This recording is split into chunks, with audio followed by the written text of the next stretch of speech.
Estamos ao vivo. Boa noite a todos, pessoal, como estão vocês?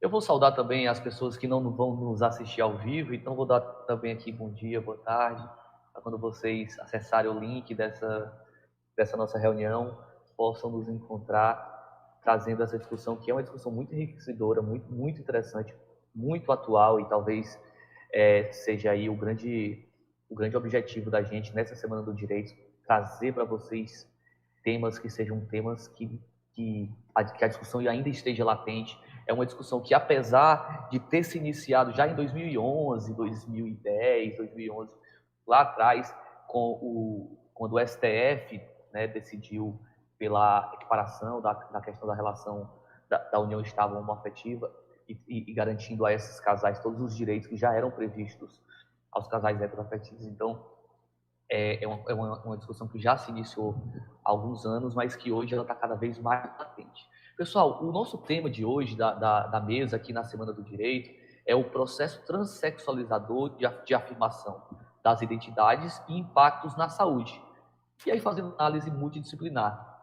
Eu tomei a liberdade de convidar duas amigas minhas, duas pessoas que conhecem bastante sobre o tema, a Beatriz Carvalho, que é psicóloga, fez o mestrado e na dissertação de mestrado dela tratou do tema da questão, passou, né, também pelo tema da questão da transexualidade, e a doutora Rícia Brown, que é médica e trabalha, ela é de Belém, conheci já há alguns anos, e trabalha também com essa parte da questão de toda essa discussão da questão hormonal. Ela vai poder falar muito melhor sobre isso, né, obviamente, do que eu. E a gente vai trazer essa discussão multidisciplinar, fazendo também uma abordagem jurídica, afinal de contas, nós estamos aqui na Semana do Direito, e até porque são questões que realmente elas transpassam aí mais de um ramo de atuação, mais de um ramo de discussão, né, e mais de um ramo científico. Pessoal, eu não vou ficar me alongando muito, a gente tem muita coisa para discutir aqui. Eu vou passar a palavra logo de cara para a Beatriz. Ela é psicóloga, trabalha o tema muito bem e vai trazer para a gente aqui algumas abordagens. Beatriz, fica à vontade, a palavra é toda tua, tá certo? Boa noite, gente. Boa noite a todos. Boa noite, Renata, Lícia. Meu nome é Beatriz, eu sou psicóloga, mestre em psicologia, trabalho com psicologia escolar e clínica e tive a oportunidade, né, no ano passado, de concluir uma dissertação de mestrado onde eu pude investigar processos de resiliência em adolescentes de minorias sexuais e de gênero. Foi quando eu realmente me aproximei da temática. E estou muito feliz, né, pelo convite de poder estar aqui compartilhando um pouco, né, desses conhecimentos, porque de fato é um tema que precisa muito ser debatido nos espaços acadêmicos, sobretudo, né, em áreas diversas, né, como aqui na área do direito, e também por conta da visibilidade que precisa, né, ganhar, né, no espaço social essa discussão. A gente só não vai conseguir ouvi-los, né? Só no final, é isso? Porque eu tinha preparado uma apresentação mais dialogada com vocês, mas deixa para o final, não é isso? Se tu fizer alguma pergunta, alguma indagação para eles, né, alguma provocação, Beatriz, possivelmente eles podem responder pelo chat, né, e podem interagir com a gente escrevendo. E aí a gente vai acompanhando aqui. Eu estou com o chat ligado aqui no YouTube, e aí eu te faço qualquer coisa, eu te faço as perguntas, tá bom? Vou compartilhar os slides, eu vou ficar sem ver vocês, eu também não vou ter acesso ao chat, não é isso? Vou compartilhar agora, tá bom? A apresentação. E aí, assim... Peraí.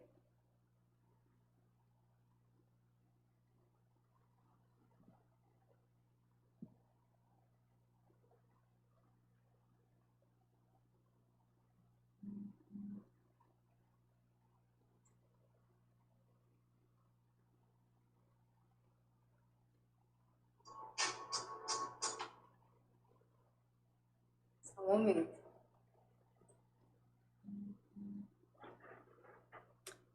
Não tá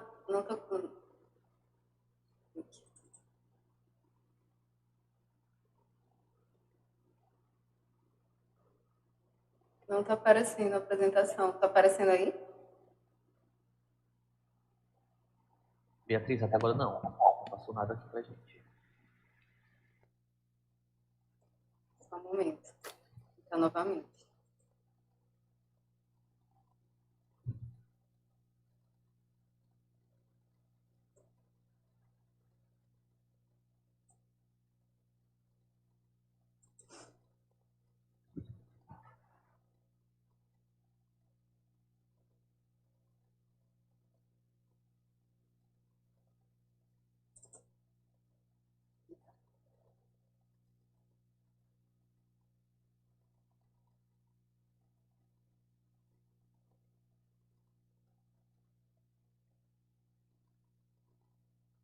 Agora tá indo, tá, Beatriz?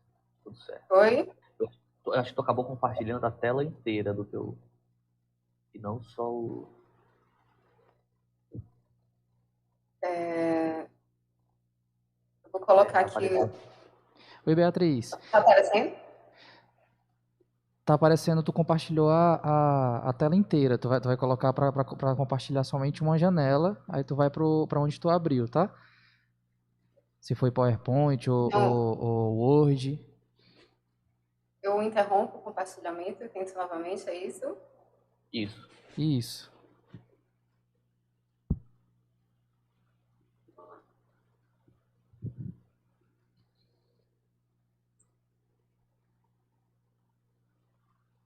Uma janela. Tecnologia é assim mesmo, né? A gente fez um monte de teste antes de começar, mas quando vai chegar a hora, deu um probleminha. Eu tinha colocado uma janela na outra vez também. Vou tentar novamente, tá? Tá certo, fica tranquilo. Se der um problema aqui, aí eu, de repente a Rissa começa, eu mando para ti a apresentação, Renato. Compartilho.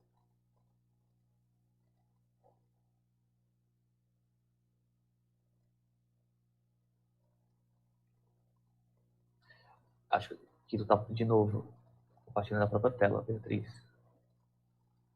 Não deu certo? Não, tu compartilhou novamente a tua própria tela inteira. Tá bom. Mas vamos fazer assim, Rissa. Você começa, para a gente ganhar tempo. Eu vou mandar minha apresentação para ti, tá, Renato? Claro, fica à vontade. Ok. Então, boa noite a todos. Sou Rícia, né, médica. O Renato chegou a falar, mas não disse minha especialidade. Eu sou endocrinologista. O endocrinologista, hoje em dia, ele é o responsável, né, pela hormonização e hormonioterapia do indivíduo trans. E eu vou falar um pouquinho da minha experiência, tá, que gira em torno aí de 3 anos, mais ou menos, que foi o início do nosso serviço, trabalhando com a transexualização, né? E como é que está andando, né? Porque teve muita coisa que mudou de lá para cá. No início era só a parte hormonal, hoje em dia já tem algumas cirurgias no nosso serviço, mas que foi com muita luta que a gente conseguiu. Porque eu vou falar no decorrer da apresentação mais ou menos o que nossos... Ainda o que a gente tem que conseguir, além disso que a gente já faz hoje em dia, que ainda não está tão avançado como alguns centros, né, no país e até mesmo no mundo. Acho que, por exemplo, a gente não é tão atrasado, mas a gente tem algumas coisas ainda que a gente não conseguiu fazer. De formação, acho que é isso. Sou médica, sou professora também, mas dou aula para a preceptoria de endocrinologia e a gente ensina já desde o início dos profissionais que vão se tornar novos endocrinologistas a fazer o processo de hormonioterapia. Eu vou aqui colocar agora a minha... Olha, não está aparecendo também da mesma forma que a dela. Eu acho que alguma coisa alguém modificou aí. Porque não, como se não estivesse aparecendo para mim, para eu compartilhar também. Eu acho que depois que a gente veio pro ao vivo, né, no YouTube, talvez esteja dando esse problema. Eu acho. Aparece só para eu compartilhar mesmo a minha tela. Aí não aparece a janela, entendeu? Entendi. Mesma coisa que ela teve. E agora? Deixa eu... Eu curto a tela inteira, porque vai gerar outra... Acho que não vai dar certo. Tá aparecendo também? Só compartilhar a tela. Aí eu acho que se compartilhar a tela, vai só, né, abrir. Não sei se vai abrir. Tá aparecendo tua tela inteira também. Agora foi? Tá aparecendo tua tela inteira. Foi a mesma coisa que aconteceu com a Beatriz. Não tá funcionando. Deixa eu fazer assim. Eu tô abrindo aqui o material que a Beatriz me mandou. Deixa Vê eu se tentar foi eu agora. compartilhar Vamos lá. para ver se a gente consegue. Tá aparecendo alguma coisa? Eu já tentei de novo. Não. Renato, se por acaso tu não conseguir, eu já testei aqui, comigo aparece para transmitir a janela. Aí se tu não conseguir, tu pode mandar por e-mail. Deixa eu fazer aqui. Vou tentar agora mesmo. Apareceu o que aí para vocês? O teu foi. Foi o da Então é Beatriz. isso. Eu vou te enviar o meu, então ela começa agora. Ou bate e volta. Tá, pois vamos lá, gente. Aí tu vai dizendo e eu vou passando teus slides, tá bom, Bia? Certo. Então, mas é até legal ter dado certo, porque de fato eu preparei para vocês hoje reflexões iniciais para a gente compreender esse processo, né, da transgeneridade. São questões básicas, elementares, mas que eu tenho certeza que ainda é tabu e ainda é muito confundida, porque é também muito confundido, inclusive em pesquisa acadêmica. A gente ainda lê muita coisa e muitos equívocos e muita confusão em terminologias, em alguns marcadores que dialogam, mas que são distintos. Pode passar, Renata. E aí eu queria começar, de fato, trazendo essa pergunta para a gente começar essa conversa, né? Se já, assim, existem esses três marcadores, né, que são marcadores: o sexo, o gênero e a orientação sexual. São coisas distintas que se conectam, mas que são diferentes.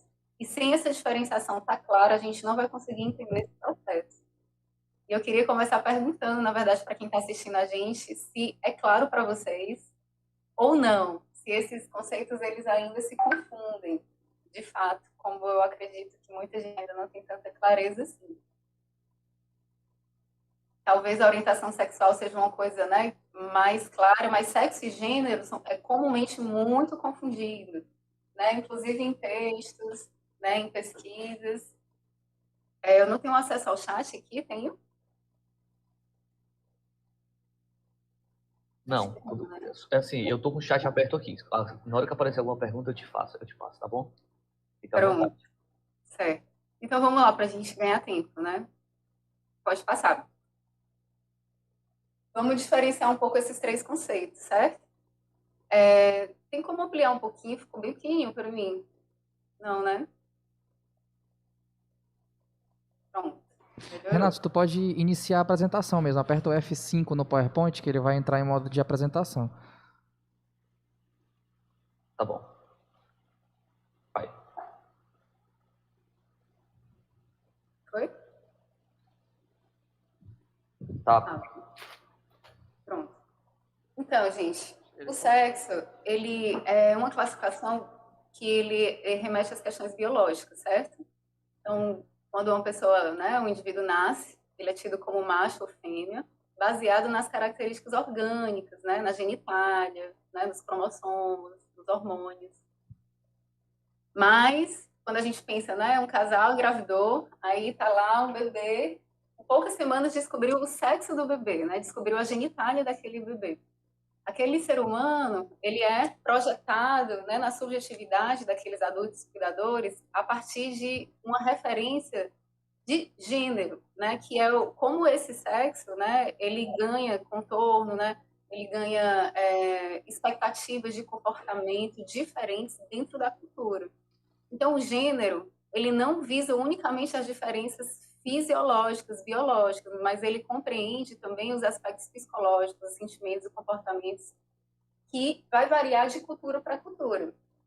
Por exemplo, nascer mulher no Brasil é diferente de nascer mulher no Afeganistão, como diferente de nascer mulher numa tribo Yanomami, e assim por diante, né? Então, o que é ser homem e o que é ser mulher, dentro da cultura, eles são normativos, eles são dispositivos que são também subjetivos e nem sempre tem a ver, na verdade, o que a gente vai ver é exatamente isso, que nem sempre dialoga com as questões biológicas.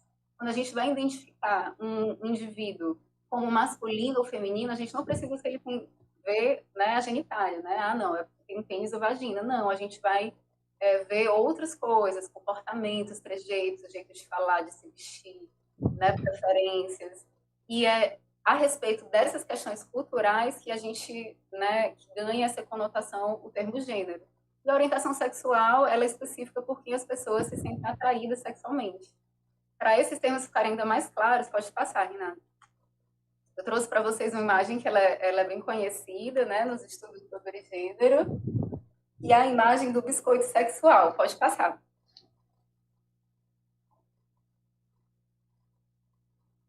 Travou? Eu passei aqui.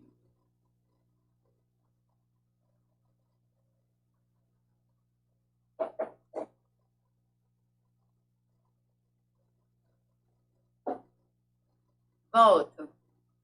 Falta uma. Tu tá me vendo, Beatriz? Aqui tu passou uma a mais. Tem que voltar. Peraí, é porque...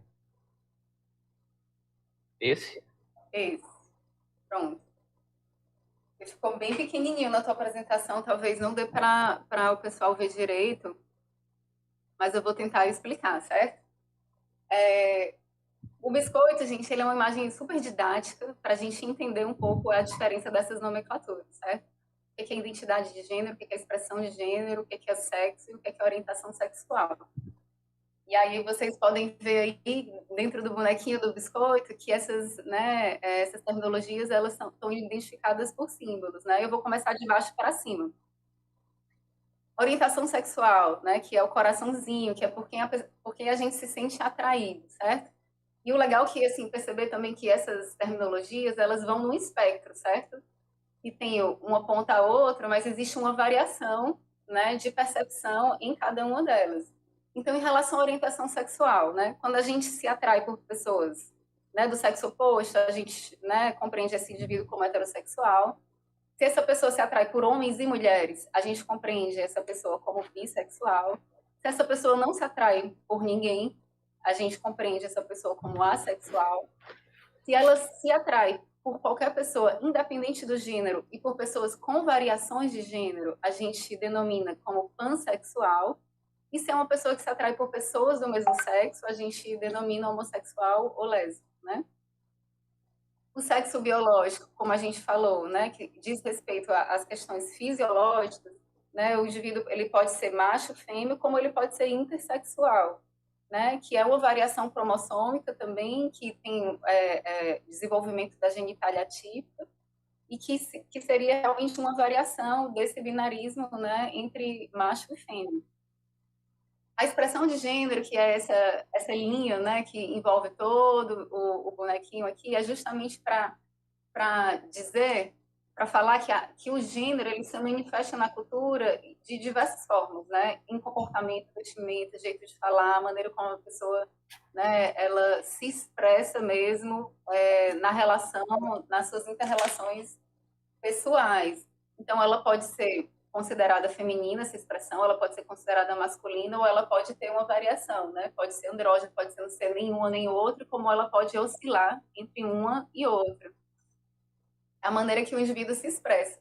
Já a identidade de gênero, que é para a gente vai começar a entrar, né, no aspecto da transgeneridade, a identidade de gênero é como o indivíduo se percebe, né, como ele se identifica. E ele pode se identificar como mulher, ele pode se identificar como homem, como ele pode se identificar de uma forma não binária, nem como homem, nem como mulher, ou algo dentro dessa variação. Tá claro, gente? Alguma dúvida em relação a isso? Claro. Pode passar? Pode Pronto. passar. Então, vamos entender um pouquinho mais sobre identidade de gênero, certo?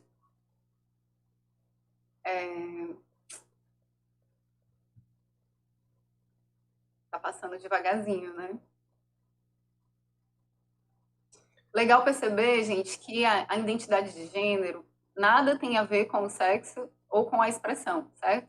Você pode se perceber como mulher independente, né, da sua genitália ou não, né, de haver coerência ou não, ou da sua expressão de gênero.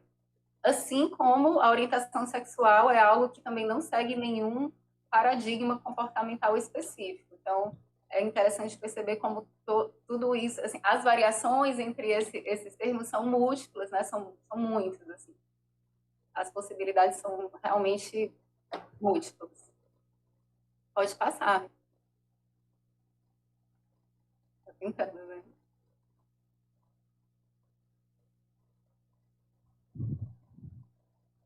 É isso? Para mim, não passou. É o slide que fala sobre identidade de gênero e tem fatores biológicos, psicológicos. Exatamente. Deixa eu tentar de novo. Pronto, chegou. Agora está muito pequeno, não tem como aumentar? Tem.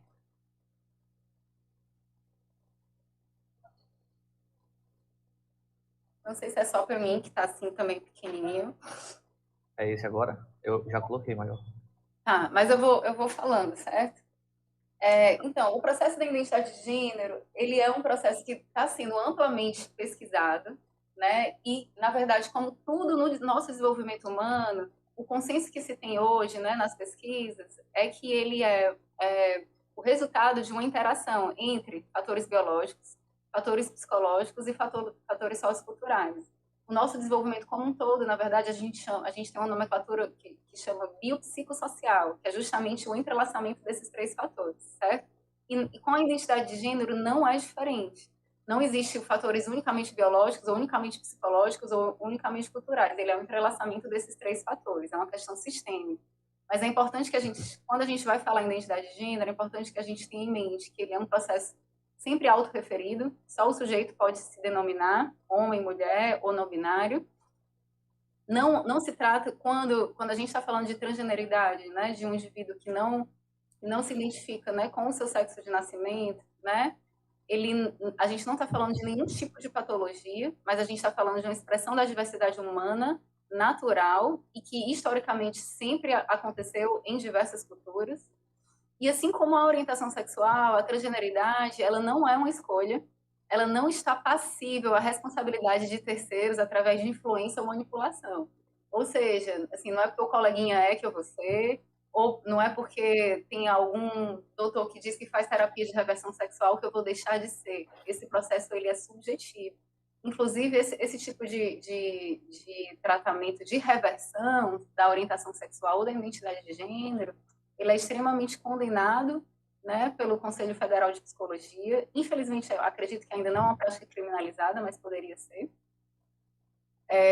Mas, de fato, acredito que a OMS ela retirou do CID-11 em 2019, se eu não me engano, né, a questão da transgeneridade como algum tipo de patologia. E a percepção da identidade de gênero, ela pode ocorrer ainda na infância, ou ela pode ser mais evidente com a entrada na puberdade, com a maturação, né, da sexualidade, né, que acontece na puberdade, e é também na puberdade, no início da adolescência, onde começa a ocorrer a intensificação das experiências de preconceito e violência entre os pares. Pode passar, Renata. E aí eu queria falar um pouquinho sobre, né, o impacto dessas experiências. Acredito que todo mundo sabe, né, o quanto a gente vive, né, num país homofóbico, transfóbico, e que o preconceito contra as pessoas, né, de identidade das minorias sexuais, né, de orientação sexual e identidade de gênero sofrem, né, na nossa cultura, mas também ao redor do mundo inteiro. E aí eu trouxe alguns dados só para a gente ajudar a pensar nessa questão, certo? Passou? Deu certo? Qual é o slide, Beatriz?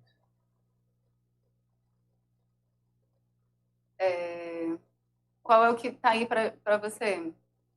Tem a bandeira. Tem algumas nomenclaturas antes, né? Pode colocar lá, das nomenclaturas.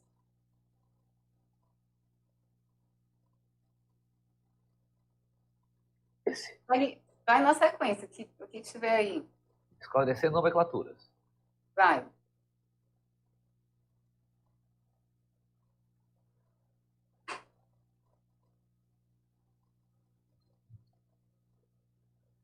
É esse? Esclarecer nomenclaturas? Pode ser, é porque não chegou aqui ainda. Assim. Tá entrando. Eu vou falar mais rápido por conta do tempo, mas se passar muito, tu vai me avisando, certo? Tá bom, pode deixar.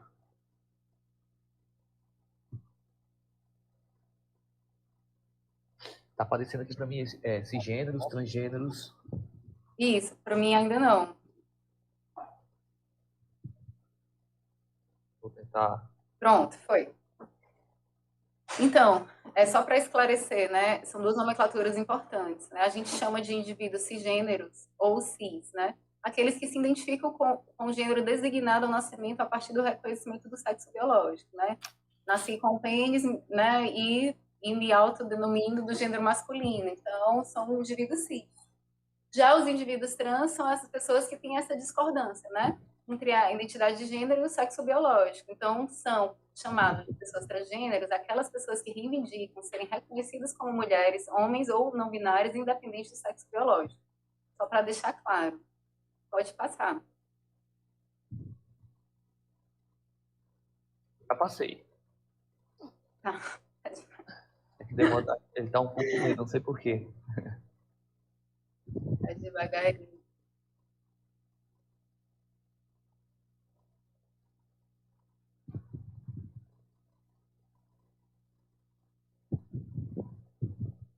Apareceu alguma dúvida até então? Tudo tranquilo? Não, até agora a Rafael está muito feliz, dizendo que é sensacional, está super explicativo. E o Alcério nos disse que às vezes ele se confunde um pouco, mas que depois da tua palestra ele vai sair daqui entendendo de tudo. Mas é mesmo, quando eu comecei a estudar, nossa, me confundia muito, muito mesmo, assim. E é incrível como realmente a gente precisa discutir e dar mais visibilidade para essas questões, porque elas têm pouco espaço de discussão. Voltou. Apareceu aí? Mas voltou. Tá na identidade de gênero. É o... É Tem esse um o... antes desse. Pode colocar? Pronto, é isso. Se tu colocar para apresentar, eu acho que aí esse título aí. Mas de uma maneira, mas eu vou passando, vou falando. Acredito que todo mundo saiba, mas para quem não sabe, a gente é o país, acho que há 12 anos consecutivos que a gente é o país que mais mata pessoas trans no mundo, né? E também que mais notifica violência, mesmo com a subnotificação que ainda existe, né? E apenas 42 países no mundo inteiro possuem leis que criminalizam o preconceito contra minorias sexuais e de gênero. Não sei quantos países ao certo a gente tem, mas eu acho que é perto de 200, né? Uns 190, alguma coisa assim. Desses 190, 42 apenas criminalizam o preconceito, apenas 26 permitem o casamento e apenas 27 permitem a adoção. Então, é um panorama que faz com que a gente compreenda como ainda tem muito, né, para caminhar na direção da garantia e da proteção das pessoas, né, de minorias sexuais de gênero no mundo todo. E se a gente pensa que a gente já tem alguns avanços e ainda assim é o país que mais mata, aí é que a gente entende, né, essas disparidades. Pode passar, Renato.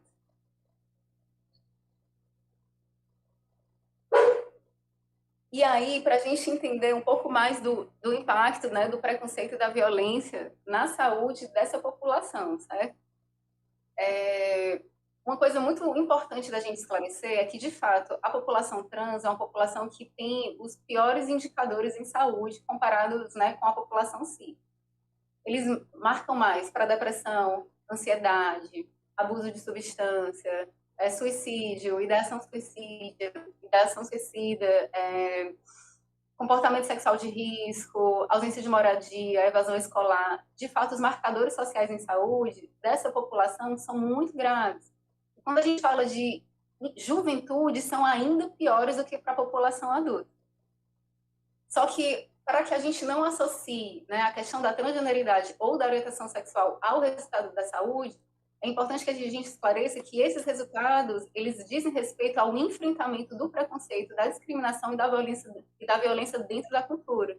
Então, são resultados decorrentes, né, da intolerância, né, do tipo de estresse que eles vivenciam, que são estresses específicos. Existe uma teoria que eu queria trazer um pouco, né, para ajudar a gente a pensar nessa questão, teoria do estresse de minorias, desenvolvida por Meyer, em 2003. É uma teoria que vai falar que esse tipo de estresse, que é o estresse minoritário, enfrentado pela população, né, das minorias sexuais e de gênero, é um estresse que ele é único, certo? Ele, de fato, ele se diferencia de qualquer situação estressora que uma outra pessoa possa passar, como uma situação, né, de violência, de perda, né, ou de crise como um todo, mas é um tipo de estresse onde você luta para ser quem você é, para você ser aceito do jeito que você existe, né? E é um estresse contínuo, né? E aí tem 4 processos básicos de situações estressoras que esses indivíduos eles estão submetidos, que são experiências sucessivas de preconceito e discriminação, tanto distal como proximal. Essas experiências podem ser diretamente com eles, ou até o acesso a esses dados que eu acabei de falar por si só, né, já tem um impacto, né, para essas pessoas. A partir dessas sucessivas experiências de violência, as pessoas desenvolvem uma expectativa de sofrer violência e rejeição. A partir disso, começam a internalizar o preconceito e a homofobia, chegando à possibilidade de ocultar a sua identidade ou orientação sexual. Então, são 4 processos chaves, né, que têm um impacto na subjetividade, na saúde dessa população, que não acontece necessariamente nessa ordem, mas que muito provavelmente será vivenciado, né, pelas pessoas dentro desse grupo. Pode passar. Para além do enfrentamento ao preconceito e ao estresse de minoria, essas pessoas elas vivenciam uma coisa chamada disforia de gênero. Voltou a apresentação.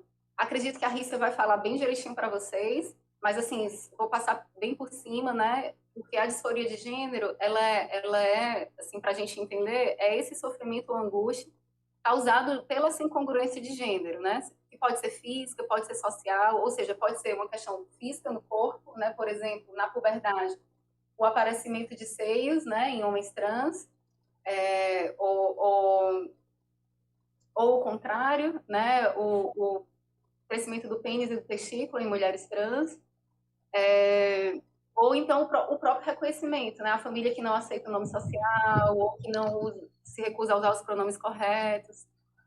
E essa disforia de gênero é um fator, né, que aumenta, né, o estresse e a situação de risco, e é muito comum nos adolescentes. Pode passar.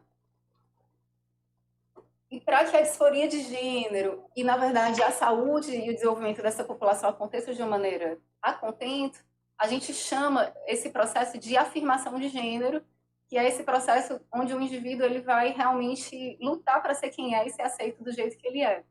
E dentro desse processo de afirmação de gênero, existem 4 instâncias chaves para ele acontecer, né? A afirmação social, né, que envolve essa mudança na aparência, inclui os aspectos como estilo, vestimenta, cabelo, e esse reconhecimento da pessoa, né, da sua identidade dentro das suas relações interpessoais.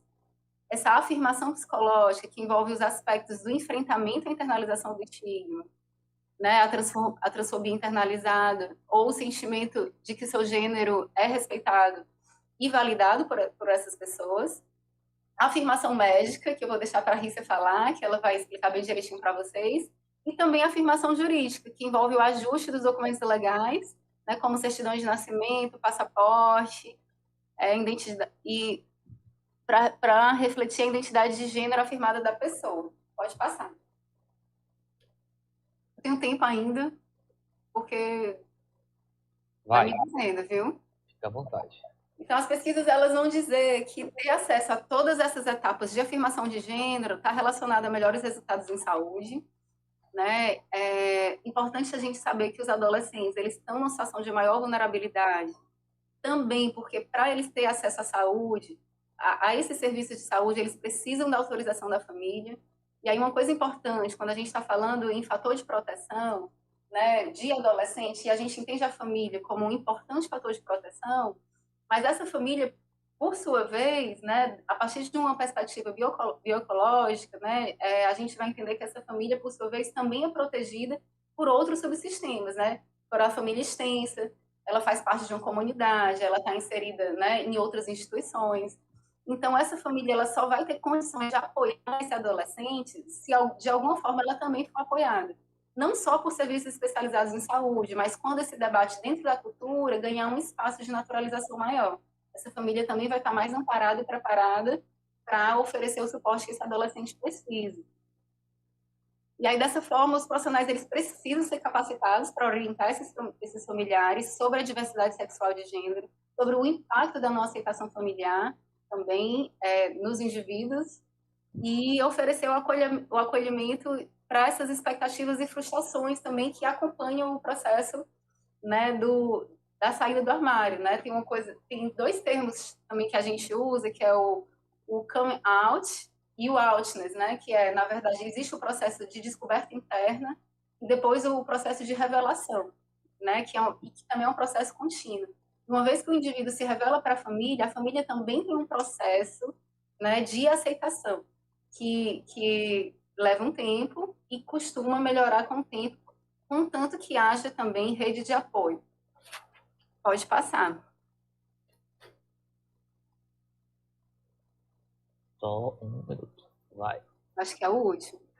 E aí, assim, trazendo as considerações finais, né, é importante a gente ter em mente que a proteção social das pessoas trans, elas realmente só vai ocorrer de fato quando o debate sobre essa natureza fluida das questões de gênero, bem como a compreensão da variação de gênero como aspecto natural da experiência humana, ocorrer de uma forma ampliada, né, nos diferentes espaços do nosso tecido social. Para isso, vai ser necessário que haja investimento em formação profissional qualificada para atender a demanda, em pesquisas acadêmicas, na oferta de serviços de saúde especializados e gratuitos. Queria, inclusive, frisar um serviço muito interessante que a gente tem aqui na cidade, que é o Ser Trans, que atende a população pelo SUS e faz todo esse trabalho, né, de afirmação de gênero, inclusive incluindo todo aspecto de transição. Porque é importante a gente ter em mente também a interseccionalidade com as outras vulnerabilidades, né? Se esses serviços eles foram muito inacessíveis para uma população, né, mais vulnerável economicamente, a gente vai estar realmente juntando as vulnerabilidades, né? E também a ampliação de políticas sociais afirmativas. E aí eu acho que entra aqui esse debate, a importância desse debate nesse meio jurídico, para a gente realmente ter conquistas, né, que garanta a proteção e esses investimentos na esfera pública. É isso, gente. Eu queria agradecer o espaço. Para mim, eu acho que é muito importante e valioso poder discutir isso aqui com vocês. E me coloco à disposição para o debate no final. Obrigada, gente. Gente, Beatriz, sensacional. Adorei. Realmente, eu já tinha... Eu trabalho com a parte, né, com a aplicação da lei penal dentro de circunstâncias relacionadas à violência doméstica, né, e também na questão do feminicídio, e tanto em um quanto no outro, a gente tem, inclusive, eu estava até discutindo com a professora Renata Neres essa semana, pelos corredores da faculdade, que a gente tem um tratamento diferenciado, né, lá na lei Maria da Penha, que é de 2006, a lei 11.340, e a gente teve um tratamento muito diferenciado quando, em 2015, 2016, foi criado a figura do feminicídio, né, e o tratamento que é dado em relação às mulheres transexuais, e aí eu me refiro aqui nesse caso às mulheres, porque obviamente a gente está falando de violência contra a mulher, né, seja a mulher transexual ou biologicamente, enfim. Mas eu vou deixar para pincelar um pouco a respeito disso aí mais na frente. Só queria dizer que assim, eu já tinha estudado alguma coisa sobre o tema, né, e essas classificações, a questão do sexo biológico, né, a identidade de gênero, a orientação sexual, mas de fato, assim, com a tua fala, realmente eu fiquei aqui viajando, percebendo que tem muito mais do que eu podia imaginar, na verdade, né? Inclusive, eu queria chamar a atenção para tu que aqui no chat, né, a professora Lídia apareceu para dar os parabéns, né, por oportunizar a discussão do tema, é um debate muito importante. A professora Vanessa também nos saúda. Então, eu vou passar agora a palavra para a Rícia, certo? Doutora Rícia, fique à vontade. Se tu quiser, mais uma vez, tentar compartilhar o teu material, senão eu já estou abrindo aqui o que tu me mandou e eu fico fazendo essa mediação também em relação aos slides. Mas tenta aí, para ver se tu consegue alguma coisa.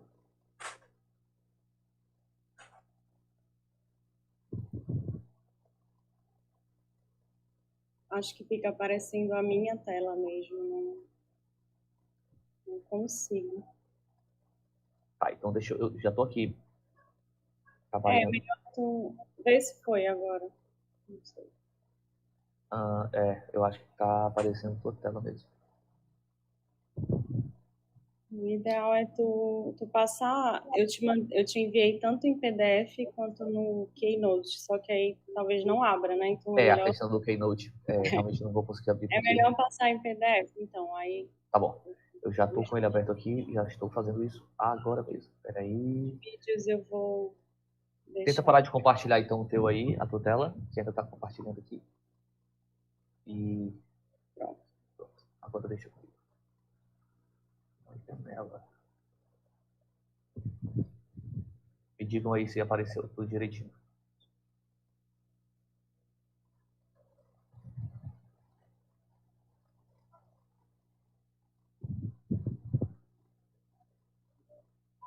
O que foi aí? Ainda não.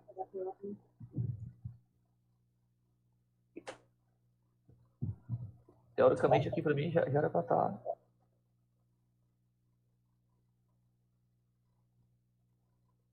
Nada ainda? Não. Peraí, tô...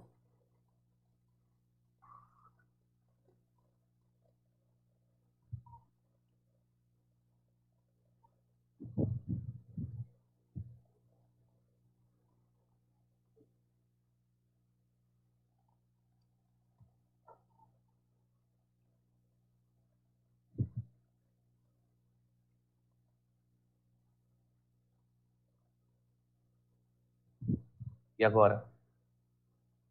Agora foi. Aí tenta aumentar um pouquinho, né? Acho que pra ficar. Tá um tamanho. Tá. Acho que dá. Então, eu vou falar um pouquinho, tá, da parte médica, né, e endocrinológica. Acho que a Beatriz explanou bastante a parte da parte psicológica e até mesmo dos termos técnicos, né, que a gente acaba não entendendo no começo, mas depois do tempo você vai se adequando. E aí eu coloquei já aqui para gerar um questionamento, né? No início, a gente chamava de disforia de gênero, né? Então, isso aqui, há 3, 4 anos atrás, era comum você comentar como uma doença, como se fosse uma patologia, uma disforia. Ele fala a favor de como se a pessoa estivesse em sofrimento, né? Alguma coisa, sofrimento em relação ao gênero. E aí, passa para mim, Renato, por favor. E aí, não, é na anterior mesmo. Com o passar dos anos, foi visto que a palavra disforia dava um pouco de incômodo, né? Parecia alguma coisa mais agressiva. E aí foi modificado com o tempo, ainda é um termo usado, disforia, mas hoje em dia a gente usa bem mais a questão da incongruência, que é justo o que a Beatriz falou. Esse indivíduo, ele não se adequa ao seu sexo biológico, e hoje em dia ele está incongruente com o gênero que ele nasceu, mas que ele quer se transformar no sexo oposto. Pode passar. E aí, os dois termos que eu acho que ela já até comentou, né? Qual é a diferença? O transgênero seria aquele indivíduo que ele inicia a identificação do gênero diferente do seu gênero de nascimento, e o transexual é quando, depois de ter passado ali com o endocrinologista, ter passado com o psicólogo, ele começa a busca pela transição para o gênero oposto. Então, tem essa diferença, que sempre quando a gente inicia o tratamento, já não é mais tão transgênero, né? Ele já não é só a identidade dele, mas ele já vira um transexual, ele já fez a mudança de gênero. Pode passar. Então, para entender, né, mais a fundo, às vezes no começo, quando a gente vai atender os nossos residentes ali no início, os acadêmicos, eles sofrem um pouquinho. Mas como é que a gente chama hoje em dia? Então, o homem trans ou homem transexual seria aquele que sexo biológico feminino e se transformou para masculino, bem como está essa figura, tá? Então, o sexo que ele quer se tornar esse maior. E a mulher trans seria a que nasceu biologicamente homem, masculino, e se transformou para um sexo feminino. Pode passar. Na legislação brasileira, então, ela foi regulamentada, eu botei aqui, puxei a sardinha para o nosso Conselho Federal de Medicina, em setembro, eu botei até a data de 10 de setembro de 97, tá? Então, já faz bastante tempo que ela entrou com uma legislação pelo CFM, pelo Conselho de Medicina. Através dessa resolução, que eu botei até o link aqui, quem quiser entrar, tiver a oportunidade de ler, ele é bem curtinho, tá?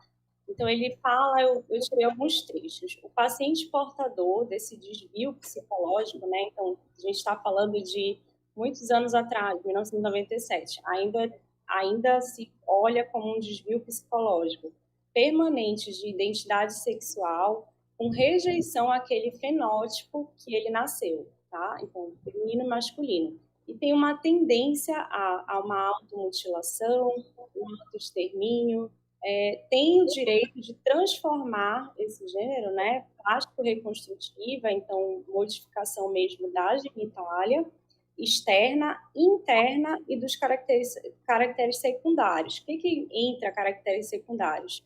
Pelo, disposição de adiposidade, então contorno feminino, contorno masculino ele é diferente, com o propósito de adequação ao sexo que ele imagina que ele tem, que ele se adequa, que seria o sexo específico. Nada mais é do que a nossa hormonização, tá? Pode passar. E aí, como é que a gente define nessa mesma regulamentação do Conselho? Transsexualismo, ele vai ter, no mínimo, os critérios abaixo. A pessoa tem que ter um desconforto com o sexo anatômico que ele nasceu, ele é desconfortável. Quando você começa a trabalhar com indivíduos trans, aquele paciente que não gosta da sua aparência física em relação principalmente ao sexo que ele nasceu. Então, é mama, é a genitália, a questão de barba, a questão da fala, tá? Então, é a parte anatômica mesmo, ele não se adequa àquilo ali. Não é só aquela questão de, às vezes, de gostar, como a Beatriz até falou, não você vê um indivíduo que não se adequa àquele corpo que ele está, propriamente dito, naquele momento. Então, ele tem o desejo expresso de eliminar os genitais, tá? Isso daí eu vou até comentado que ainda não é feito em alguns locais, porque é uma cirurgia um pouco mais difícil, e ele quer perder aquelas características primárias e secundárias do sexo que ele nasceu, e adquirir as do sexo oposto. Permanência desse distúrbio, né, de forma contínua e consistente por no mínimo 2 anos. Isso está em lei. Hoje em dia a gente tenta acompanhar também, mas não é tão rigoroso assim, tá? No início a gente tinha um pouco de receio, tinha medo, não tinha certeza, e aí se tratava meio, esperava esses 2 anos, a pessoa ia acompanhando, mas hoje em dia a gente já consegue até um pouco antes. Então, a hormonização no Brasil, ela é feita a partir dos 18 anos de idade. Se eu não me engano, são 2 estados brasileiros que já é feita antes dos 18.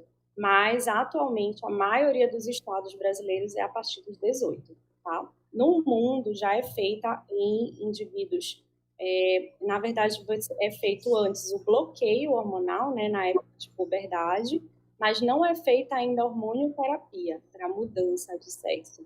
Então, a maioria pode ser feito com 16, 14 anos, mas isso no Brasil ainda não é muito feito. Então, a seleção desses pacientes, isso depois da hormonioterapia. Você já vai selecionar os pacientes para cirurgia de transgenitalismo.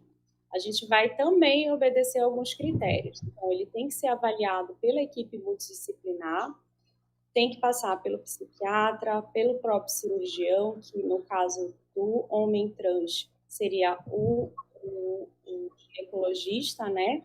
E no caso da mulher trans, o urologista, obedecendo a alguns critérios. Então, após os 2 anos de acompanhamento, terapia, esse indivíduo ele tem que ter mais de 21 anos, porque lembrar que uma cirurgia ela é definitiva, não tem como você voltar atrás. A hormonioterapia, dependendo do tempo, você ainda consegue voltar, tá? Mas a cirurgia ela é definitiva. Então, no Brasil, é recomendado acima dos 21 anos. E que esse indivíduo não tenha nenhuma característica física inapropriada. Aí seriam situações assim, que comprometessem vamos dizer, a saúde do indivíduo. Então, seria mais em relação a, por exemplo, cardiopatia, um paciente grave, ou tiver uma obesidade grave, que não pode fazer uma cirurgia de imediato. Então, você tentaria melhorar esse outro aspecto de saúde para depois fazer a cirurgia. Mas é como se fosse uma contraindicação geral a um procedimento cirúrgico, tá? E as cirurgias, elas só podem ser praticadas tanto em hospitais universitários e públicos, só que adequados à questão da pesquisa. Isso visa sempre não virar, né, uma terra de ninguém e fazerem coisas que às vezes acontecem por aí, mas o ideal é você sempre seguir e ser orientado em hospitais universitários, que são aqueles onde está todo mundo estudando sobre isso e atento a todos os problemas que podem levar. É passado por um termo de consentimento livre esclarecido, de acordo com essa resolução aqui do CNS, né? Pode isso. No nosso serviço lá de endocrinologia, lá é ótimo. Aqui no Pará, a gente tem um assistente social que ele dá o primeiro acolhimento. Então, como é que é? Esse indivíduo ele vai chegar para a gente, tá? Vindo de uma regulação, tá? É assim que acabam fazendo. Então, eles têm que chegar num posto de saúde e falar, olha, eu quero me transformar, eu tenho essa característica e eu quero ir num serviço que faça isso. Então, a princípio, ele vê o assistente social e tem esse primeiro acolhimento. E aí passa por atendimento tanto com psiquiatra quanto com psicólogo por mais ou menos 6 meses. A gente ainda exige um laudo, tá? Mais por precaução, mais por aquelas questões, às vezes, de você tem que... Eu ia até passar um vídeo sobre isso, mas a gente não vai conseguir hoje. Mas você tem que sempre diferenciar outros transtornos, outras situações de disforia que tem diagnosticadas na medicina, que você não confunda com o transexualismo, tá? Mas, assim, você conversando com uma pessoa transexual, você sabe que ela é. Então, hoje em dia, a gente não exige tanto laudo, mas mais excluir outras coisas, né? Para depois ele vir e iniciar a hormonioterapia. E aí, o endocrinologista, né, a gente acolhe esse paciente e inicia o processo de transformação. 2 anos após o início da hormonioterapia que a gente indica a cirurgia, porque, como eu falei, a hormonioterapia ela não é definitiva, dependendo do tempo e da dose que você dá ali de hormônio para transformar, e mais a cirurgia, elas vão ser definitivas. Então, não tem como eu voltar atrás depois de uma retirada de mama, depois de uma mudança da parte genital, né? Então, ela já vai ser definitiva. Então, as cirurgias que são feitas hoje aqui, né, é a mastectomia e histerectomia com ovarectomia, que seria a retirada da mama, retirada de útero e ovário no homem trans e a colocação de prótese mamária na mulher trans. No futuro, a gente está almejando assim, um serviço de dermatologia, que é para adequação principalmente de pele e cabelo desses indivíduos. Eu vou mostrar um pouquinho como é que acontece essa mudança. Então, algumas vezes, tem algumas coisas que incomodam, e aí tem que ser um profissional habilitado para tratar isso, porque a gente vai estar dando hormônio, né? E o urologista para fazer a mudança com a retirada, né, peniana, principalmente, que é o mais difícil, que a gente ainda não conseguiu, que é o transgenitalismo. Que é um procedimento muito longo, ele não é feito em uma cirurgia, são várias cirurgias que estiverem assim oportunidade de saber sobre isso e entender, ler tudo, é muito difícil, porque é um órgão muito vascularizado, então meio compromete um pouco ali. E aí, em Belém, atualmente no Pará, não é feito ainda, tá? Mas é uma coisa que a gente está tentando aí. Pode passar. Então, o tratamento ele gira em torno da parte psíquica, da parte hormonal e da parte cirúrgica. Próximo. Eu vou falar um pouquinho do tratamento hormonal, tá? Bem rápido, porque eu sei que tem mais estudantes da área de direito, então não é essa parte que vocês querem saber. Pode passar. Por que a gente trata? Isso aqui foi um videozinho que eu tinha feito, mas quem tiver a oportunidade é só jogar no YouTube, processo transexualizador ou transgêneros no Fantástico. Faz uns 2 anos, eu acho, esse vídeo. É bem legal. Pode passar. E aí, isso é um estudo, né? Isso é muito de professor, a gente adora estudo. Por que a gente trata? Nesse vídeo do Fantástico, eles falam muito. Isso aqui é uma curva, tá? de decrescimento, né? Então, mostra comparando os indivíduos não tratados com indivíduos tratados. Então, você vê que todas caem, tá? Então, o indivíduo, depois de hormonizado, depois de fazer o acompanhamento, diminui as patologias psiquiátricas, sejam elas sintomas depressivos, a principal aversão corporal, que a maioria deles tem histórico de automutilação, de promover autossofrimento, porque não se enxergam naquele corpo, né? Então, tem várias histórias. Então, isso daí é a parte principal. Por que a gente trata esse indivíduo? Por que a gente dá hormônio, tá? Para ele se transformar. Pode passar. Os critérios são a disforia, né, uma incongruência bem documentada e persistente, como eu falei, por mais de 6 meses a 2 anos. Capacidade de tomar a decisão, o indivíduo tem que estar acima dos 18 anos, isso é por lei, tá? E também no Brasil a gente tem feito assim. E ele tem que estar pelo menos controlado também se ele tiver algum outro problema. Não é que contraindique, mas se ele tiver um transtorno bipolar, um transtorno de ansiedade e outros aspectos de disforias, que aí um psiquiatra falaria muito melhor para vocês, ele não poderia ser tratado agora no início. Teria que estar mais controlado para iniciar o hormônio. Pode passar.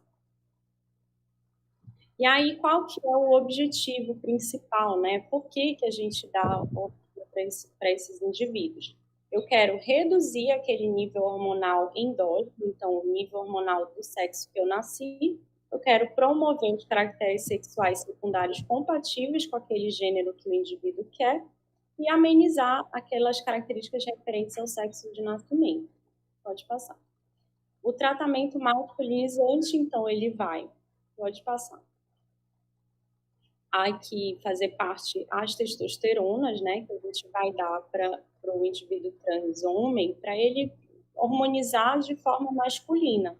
Então, são valores sempre fisiológicos. Eu nunca vou dar para ninguém hormônio a mais, nem do pessoal da academia que é para bombar. Eu vou dar para ele caracterizar um indivíduo do sexo masculino, tá? Então, sempre são hormônios igual como se você estivesse fazendo uma terapia de reposição hormonal. Eu estou repondo o hormônio que estava deficiente. Pode passar. A genitália, que é a primeira coisa que modifica no homem trans, ele vai adquirir. Você não tem como fazer uma genitália muito masculina, mas você vai ter um aumento de clitóris, que eles consideram e gostam, tá? No início, mais ou menos 3 a 4 meses, o efeito máximo em 1 ano, e o falos, que a gente chama, que é quando já esse clitóris já não caracteriza mais tanto um clitóris, mas fica parecido uma genitália masculina, de 4 a 5 centímetros, é o máximo que se chega, tá? E a parada de menstruação, que é um sofrimento, assim, intenso para esses indivíduos, para os homens trans, porque eles não querem menstruar, menstruação é coisa de mulher, então é a primeira coisa que eles pedem. Então, após 2 a 3 meses, mais ou menos, do início da testosterona, eles param de menstruar. Pode passar. Os pelos, que também é tão referido quando começa a aparecer, mas tem a parte ruim, né? Por isso que a gente vai ter um dermatologista, que é a questão da oleosidade, acne. Lembrar que testosterona é um hormônio que leva ao aparecimento desses aspectos. E eles querem a tão sonhada barba, tá? Que distribuição masculina, que é aquela barba, e a própria calvície de homem ela pode apresentar também. Lembrar que o pelo ele é muito também dependente da etnia, então pessoas que têm algumas etnias vão ter mais pelo do que outras, então e também da parte genética, então pessoas que têm um pai, né, com calvície, a tendência é que eles tenham calvície também. Pode passar. Composição corporal é aquela questão de o homem trans ele fica um pouco mais forte, mais musculoso, porque ele está recebendo testosterona. A distribuição, que é aquela gordura feminina, que é meio que uma ampulheta, né? Ele já se torna uma gordura mais reta, que é aquela gordura mais masculina, né? E vai um pouquinho para a barriga também, para o abdômen. Por isso que a gente tem que sempre estimular esses indivíduos a fazer atividade física, porque acaba ficando com aquela adiposidade mais abdominal. A parte cognitiva aumenta bem a libido, a energia, e tomar cuidado porque aumenta também a agressividade. Testosterona é um hormônio que leva a maior sintomas psíquicos mais de agressividade, por isso que a gente sempre tenta um nível mais fisiológico possível, sensação de maior masculinidade e a melhora da habilidade visual, porque infelizmente mulher enxerga menos e tem sentido menor por conta de hormônios estradiol do que o homem. Então, quando você dá testosterona para alguém, melhora essa habilidade visual. Isso é tudo estudo, tá, gente? Nada do que eu estou falando não é estudo. A voz, né, que eles bebem bastante também, que tem o engrossamento, tem a criação do pomo de Adão, que geralmente mulher não tem, né? Então acaba criando também. O timbre fica mais masculinizado, né? E vai em torno de 9 a 12 meses, e o término e o engrossamento total, para eu saber como é que vai ficar a minha voz, seria com 8 anos, tá? Se fosse iniciado. Aqui alguns aspectos que não são tão positivos, né? Que às vezes você tem que ficar controlando. A parte de colesterol, triglicerídeos, a pressão arterial. Então, isso também é para mostrar que não tem só, não é tudo, não, nem tudo são flores. Então, a gente acompanha esse indivíduo de perto para justamente não fazer eles aumentarem o risco de outras doenças. Pode passar. A questão da massa óssea, então, fica com uma massa um pouco mais forte também, fortalecimento ósseo por conta do hormônio. Pode passar. E aí eu vou passar agora para o indivíduo trans feminino, né, que a gente transforma eles. Mais ou menos parecido, só que aí você faz os hormônios femininos, né, você dá a hormonioterapia feminina, que basicamente no Brasil hoje tem a oral, a em gel, transdérmica, né, ou a injeção. Pode passar. Aqui as outras, que é mais para diminuir a questão às vezes do pelo, você consegue dar esses antiandrogênicos, então são medicações também antitestosterona, para justamente feminilizar esse homem, essa mulher trans. A mama, né, que é o que as mulheres trans mais esperam também. Lembrar que a nossa mama, ela é dependente de etnia. Nem toda mulher cis tem uma mama grande, mas às vezes elas esperam muito mais e aí vai depender da resposta de cada indivíduo. Então, esse início, depois do estrógeno, que a gente dá o hormônio feminino, é de 2 a 3 meses e o máximo que chega é 2 anos. Por isso que hoje em dia a maioria deles, das mulheres trans, elas são submetidas à colocação de prótese, porque elas sempre querem mais, né? Mas é já colocado bastante em vários serviços. No nosso já é uma realidade assim bem intensa. É a cirurgia que mais é feita. Pode passar. A questão da mama, a genética, que, como eu falei, influencia. No final, não vai, né? Nem toda mulher vai ter uma mama grande, mas aí no final a gente coloca a questão da prótese. Pode passar. Os pelos aí, infelizmente, é uma coisa muito difícil. Então, a gente geralmente estimula esses indivíduos a fazerem, algumas vezes, tratamento estético, né? Com cera ou com o próprio laser, porque acaba que o pelo pode afinar um pouquinho, mas ele não fica completamente fino. Acaba que você ainda tem um crescimento que incomoda um pouquinho, mas a maioria delas também consegue se adequar. Quando tem uma questão de crescimento maior, a gente já indica que hoje em dia, como é feito pelo SUS, a gente vai tentar com que o dermatologista faça também todo o procedimento pelo SUS, porque não é um procedimento barato, né, laser. Pode passar. A composição corporal, como eu falei, né? A gordura feminina ela é mais aquela pera, a masculina ela parece mais redondinha, uma maçãzinha mais reta. Então, você tenta colocar esse indivíduo também nessa adiposidade feminina, para ganhar aqueles contornos femininos. Pode passar.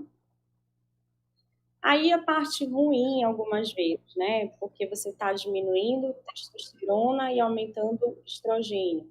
Reduz libido, reduz as ereções, que são incômodas, às vezes, para eles. Tem a atrofia testicular, então o testículo ele fica bem diminuído, por isso que ele tem que ser tirado depois.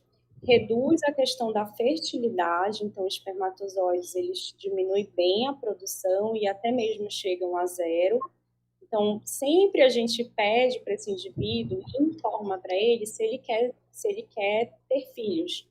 Se ele quiser, ele vai ter que fazer algum tratamento antes de iniciar a hormonioterapia e muito antes de fazer a cirurgia, porque aí você pode conseguir, né, eu falei, fazer coleta de sêmen, enfim, e depois que ele iniciou o hormônio, ele não precisa mais, tá? Mas se não quiser, aí deixar bem claro de que depois de 2, 3 anos em hormonioterapia, talvez seja mais difícil. Melhora o humor, aumenta a sensação de feminilidade, né? Pode passar. Em relação à massa óssea, acaba diminuindo, né, a massa óssea, mas a gente faz também um acompanhamento ali específico. Pode passar. E aí eu vim trazer um questionamento também, além daquele questionamento da parte psíquica, né, da parte da incongruência ainda ser em alguns locais ainda difícil, eu trouxe essa da questão do Comitê Olímpico, que em 2020, ou seja, ano passado, ele não tinha ainda liberado a inclusão de um transgênero. E aí, isso é uma notícia de 2020, que até então eles não tinham decidido quanto que seria o nível de testosterona dessa mulher trans, porque foi uma mulher trans. Então, não sabia se o que queria fazer, se ia aceitar ou não, porque antes não tinham sido aceitas. E aí, pode passar. No ano de 2021, eles já acrescentaram, deixaram ela participar, tá? Que foi aquela Laurel, né? Apareceu também no Fantástico, que é uma neozelandesa, né? De 43 anos, que ela já fazia hormonioterapia desde os 30 anos. Então, foi bem polêmico, porque ela precisou alterar os níveis hormonais dela. A gente tenta, para vocês terem uma ideia, no trans mulher, deixar os níveis mais parecidos com o feminino e a testosterona cai bastante. Mas eles queriam que a testosterona dela caísse mais ainda do que a gente consegue.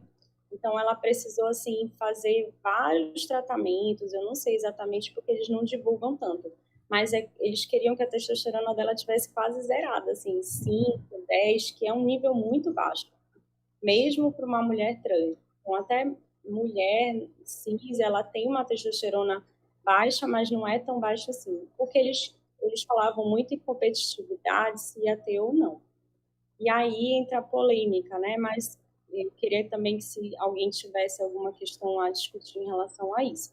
Mas da parte médica, Não acho que tenha vantagem, tá? Até quem assistiu aí, ela nem se classificou, eu acho que ela ficou entre um número bem abaixo. Então, para você ver como não tem vantagem ali em cima do outro. Mas concordo que a questão hormonal tem que ser colocada em questão, até porque testosterona ela dá um pouquinho mais de força, tem a questão da habilidade um pouco maior, né? Então, talvez, assim, não sei se tão baixo quanto eles quiserem. Pode passar. Aqui é ela, né? Que era um vídeo também que tem no YouTube. E aqui nosso ambulatório, que a gente está desde 2017. Essas duas, eu era loira, tá? E eu estava na minha residência ainda, isso foi no meu primeiro ano de residência.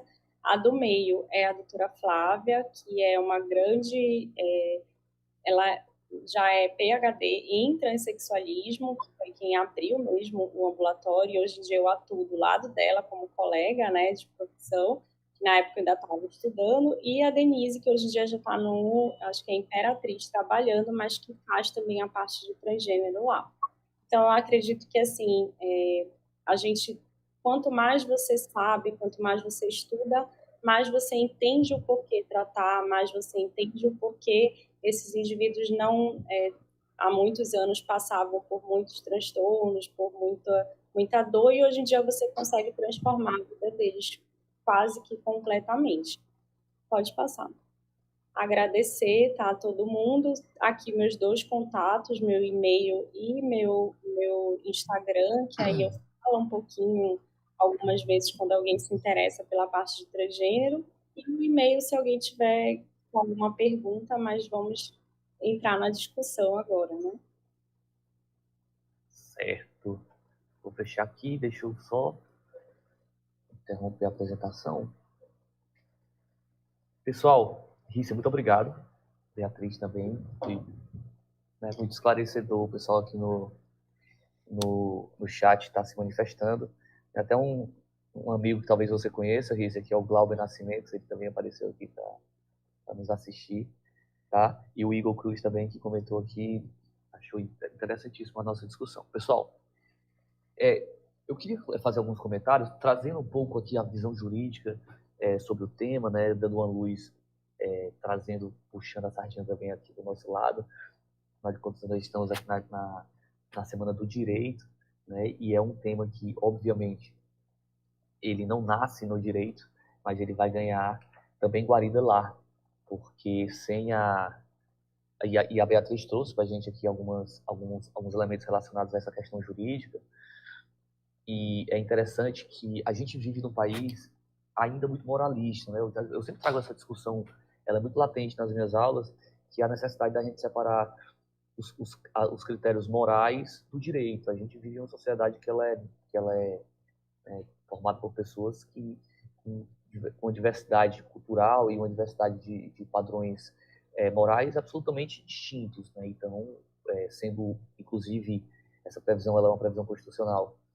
Sendo o Brasil um país laico, a gente não poderia querer impor a moral, seja uma moral cristã, religiosa, ou seja qualquer, né, espécie de moral que seja, dentro da construção legislativa, porque isso aí, obviamente, vai estar observando padrões morais de determinada parte da sociedade, mas olvidando e deixando de lado, né, outras pessoas que vivem numa mesma sociedade, que, obviamente, devem ser respeitadas. E no direito a gente fala, e trazendo também aqui a discussão para o direito penal, a gente fala em bens jurídicos tutelados, né? Ou seja, eu tenho a minha liberdade. Enquanto a minha liberdade não estiver atingindo a liberdade alheia, ela tem que ser preservada, ela tem que ser respeitada.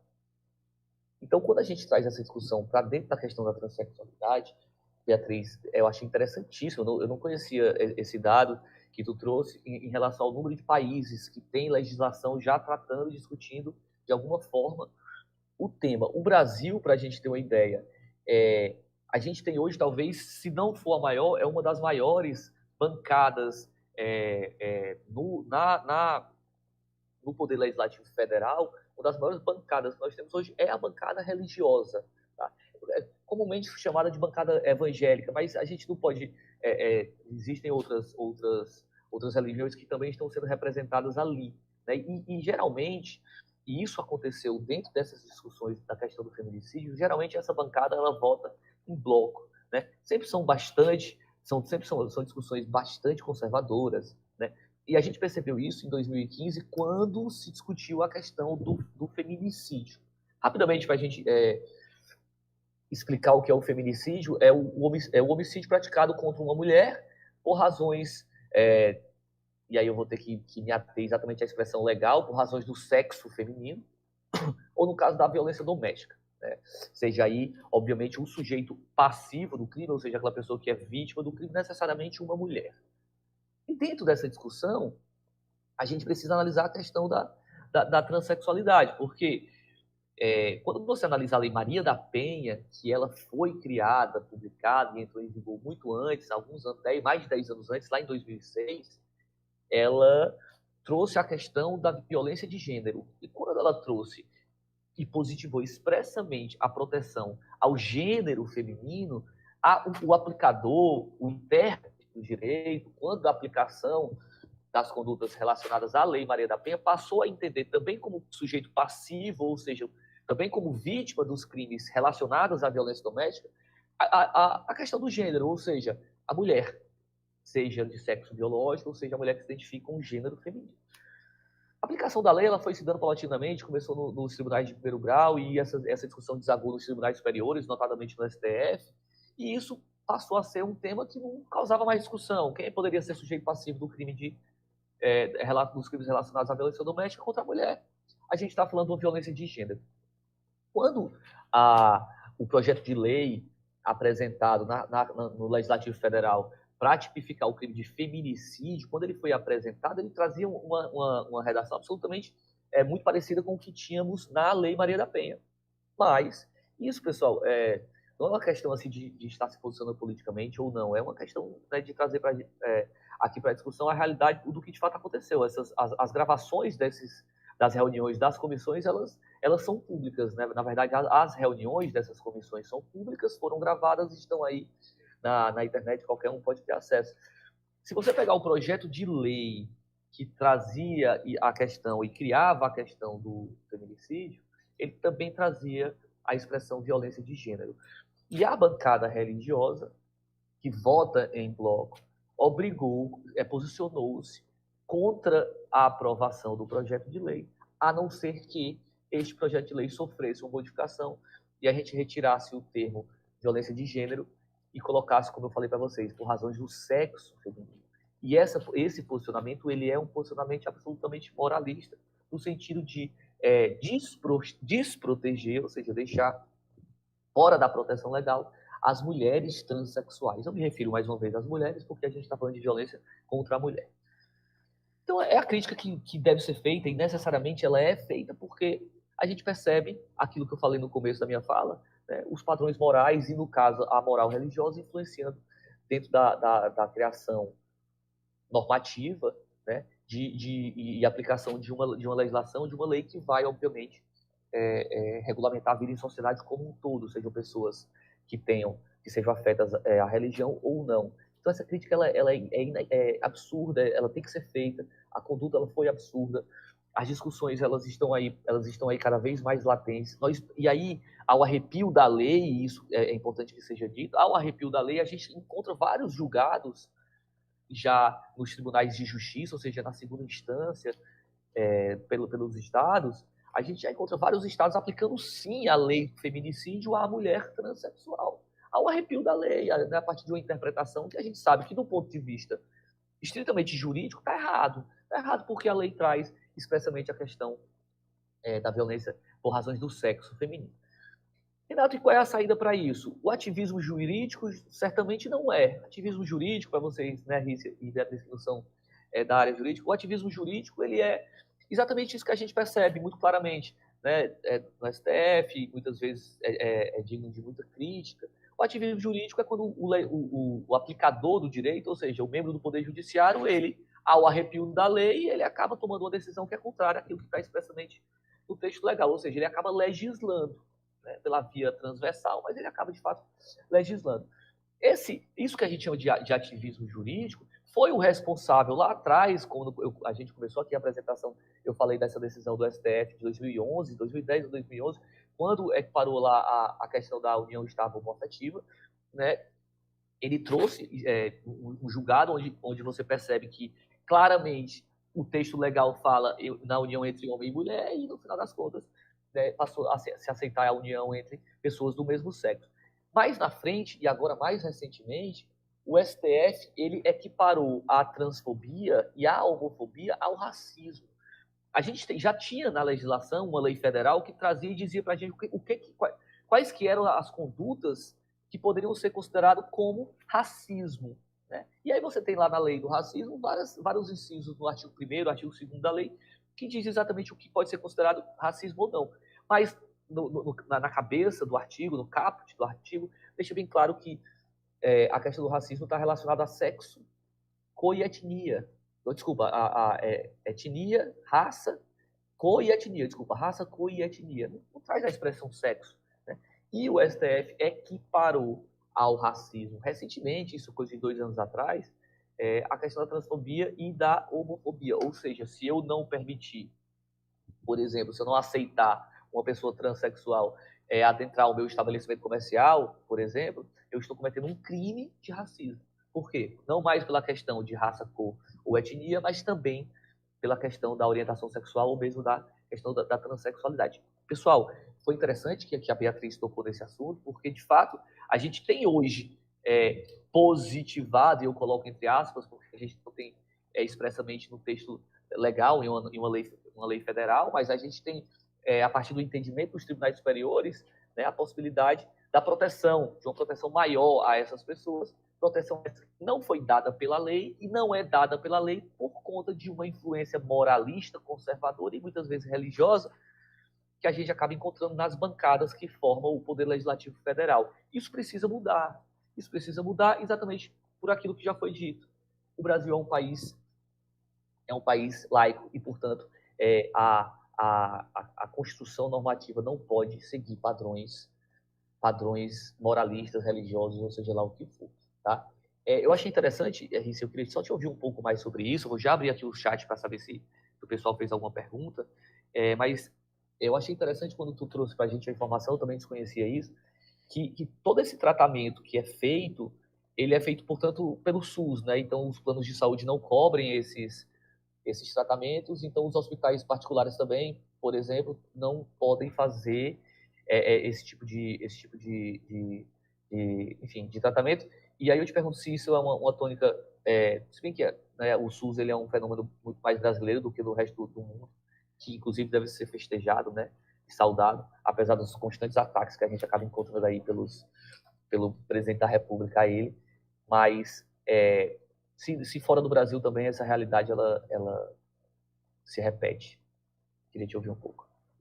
Na verdade, assim, no Brasil, ela é regulamentada, né, pelo Conselho Federal de Medicina, e hoje em dia é o que meio que respalda o tratamento do trans pelo SUS, principalmente, ele está na base dessa resolução, tá? Nos outros países, o que eu entendo é que já é feito já um tratamento desde, às vezes, de criança mesmo, como eu falei, durante a puberdade, mas que já é feito também em unidades particulares, não exatamente pelo sistema público, né? E, assim, aqui também eu já consigo tratar alguns pacientes por plano de saúde, da parte hormonal, porque é como se fosse uma consulta médica, tá? Não modifica nada em uma consulta. Então, eu consigo tratá-los a partir da hormonioterapia. As cirurgias é que talvez os planos de saúde não cubram ainda. Eu nunca fiz requisição, então eu tenho, hoje em dia, muito mais pacientes do SUS. Eu acompanho, acho que 2 ou 3 no meu consultório particular, que aí seria por plano de saúde. E um outro que não tem plano, mas que acompanha por lá também. Então, você vê que é muito maior em indivíduos, só que nenhum dos 3 ainda fez nenhuma cirurgia. E não me procurou ainda para isso, mas eu acho que ainda não se tem isso. Legal, interessante. Aqui, eu dei uma olhadinha aqui no chat, o pessoal tá parabenizando, mas a Daniela Lima, ela também trouxe uma colocação interessante que eu queria até passar para a Beatriz, se possível, se ela puder nos ajudar aqui, que a Daniela falou o seguinte, que na verdade, ela pede que a gente traga novas palestras sobre o tema, mas eu acho que foi bem pertinente aquilo que ela colocou, Beatriz, que ela pergunta um pouco sobre a questão do envolvimento familiar para o processo da transexualidade. Né? Quais são os principais impactos advindos das relações familiares? Acho que cabe mais para a tua pergunta, porque vai envolver aí mais aspectos relacionados às questões psicológicas, né? Então, como é que fica essa relação familiar dentro do cenário? Claro, claro. Na pesquisa que eu desenvolvi, na minha dissertação de mestrado, que eu trabalhei especificamente com adolescentes, então o apoio da família foi algo que a gente se debruçou bastante, né? Porque para esse público específico, que são financeiramente e emocionalmente, né, completamente dependentes da família, a ausência de apoio para esse processo de afirmação de gênero é um fator de risco, é o principal fator de risco, na verdade, porque assim, as pesquisas também apontam é que o apoio da família ele é crucial para o enfrentamento das violências que são enfrentadas, né, fora da família. Então, assim, se a gente já tem uma violência estrutural, né, uma homofobia e uma transfobia estrutural em todos as instâncias que são supostamente protetivas, né, da nossa vida, como a escola, como o trabalho, né, como os espaços públicos, na verdade, que são os principais espaços onde as pessoas, né, as minorias sexuais de gênero costumam sofrer violência, a família ela também aparece, né, como uma instância protetiva, mas também como um potencial fator de risco, porque as famílias elas podem ser também perpetradoras de violência, né, de negligência e inclusive de abandono, né, e aí daí também a possibilidade de o trabalho, né, não ser um apoio apenas individualizado, mas fortalecer, né, o grupo social onde aquele indivíduo está inserido. Então, um trabalho que apoia, né, o processo de aceitação familiar, ele é crucial. É muito importante que tenha essa perspectiva também, porque é um processo lento, né? Tem uns autores que eu acho muito interessantes que vão falar que a parentalidade, de uma maneira geral, ela é uma elaboração de um luto. E todo filho, em alguma instância, ele é idealizado, né? E a realidade, ela sempre se sobrepõe a essa expectativa. Então, assim, um processo de elaboração do luto de um filho é uma coisa que eu acho que todo pai e mãe atravessa, né?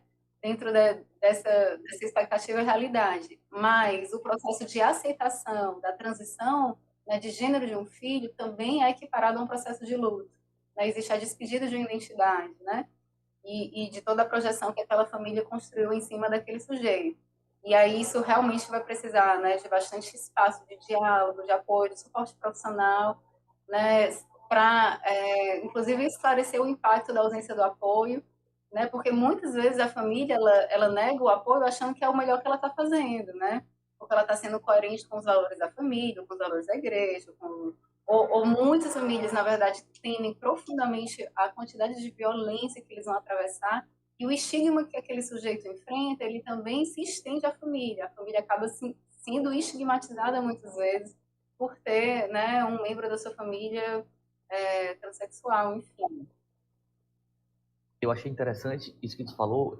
A Rícia tentou passar para a gente um vídeo, alguns vídeos, né, Rícia, que tu tentou passar para a gente, mas um deles era uma reportagem do Fantástico. E eu assisti alguns anos atrás, na verdade foram 4 reportagens, foram 4 domingos em sequência que eles passaram, né, uma reportagem, quase um documentário sobre o tema. Acho muito interessante, achei muito interessante. E eu lembro, Rícia, e aí também vai mais ou menos dentro do diálogo com o que a Beatriz trouxe, que em uma das passagens eles entrevistavam os pais, né, das pessoas que estavam passando pelo processo, né, da transexualidade, e um deles, o pai falando que ele teve que enfrentar todo o preconceito porque ele era um cara extremamente machista, homofóbico, e aí ele começou a perceber dentro da própria casa o filho dentro daquelas circunstâncias. E aí ele tem uma hora que ele fala assim, tinha hora que eu rezava e perguntava assim, Deus, por que meu filho não é só homossexual? Ele também precisava ser, né, passar por por toda uma questão, um processo de mudança de sexo que eu imagino que seja muito mais impactante do que enfim, né, outras situações. E aí, Bia, só para a gente, pra eu tentar entender assim, imagino que dentro do tratamento, né, e aí eu também queria passar essa pergunta para a Rícia, porque trabalha na área, dentro desse tratamento que as pessoas elas acabam se submetendo, se também não existe uma visão para a família, né, para as pessoas que cercam o paciente que vai estar passando pelo processo de transição, né? Aí eu acho que a Rícia podia falar primeiro, depois a Bia. Geralmente, assim, quem vem de acompanhante, né, num processo desse, não são os pais.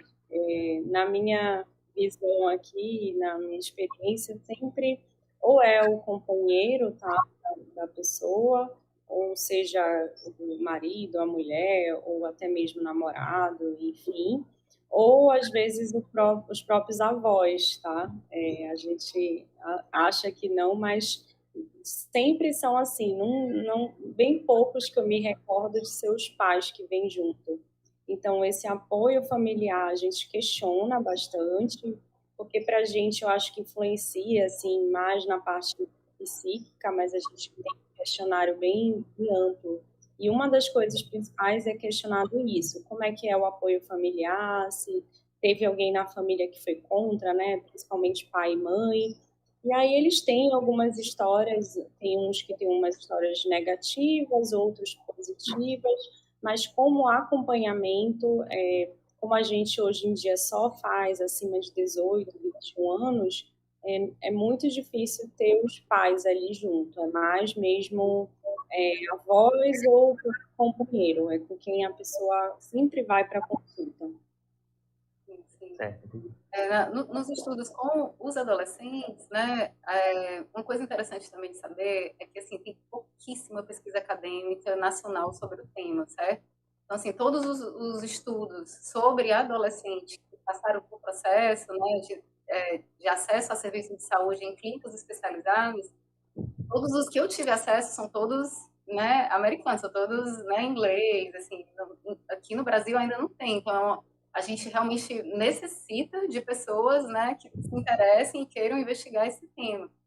É tudo muito novo. E assim, essas pesquisas, tem uma coisa que é muito legal de pensar, é que os adolescentes e as famílias que buscam as clínicas especializadas, existem aqueles adolescentes que estão numa ansiedade muito grande para começar o tratamento hormonal, porque está com uma disforia de gênero ali, né, muito grande, mas existem aqueles que estão buscando ajuda para o convencimento da família.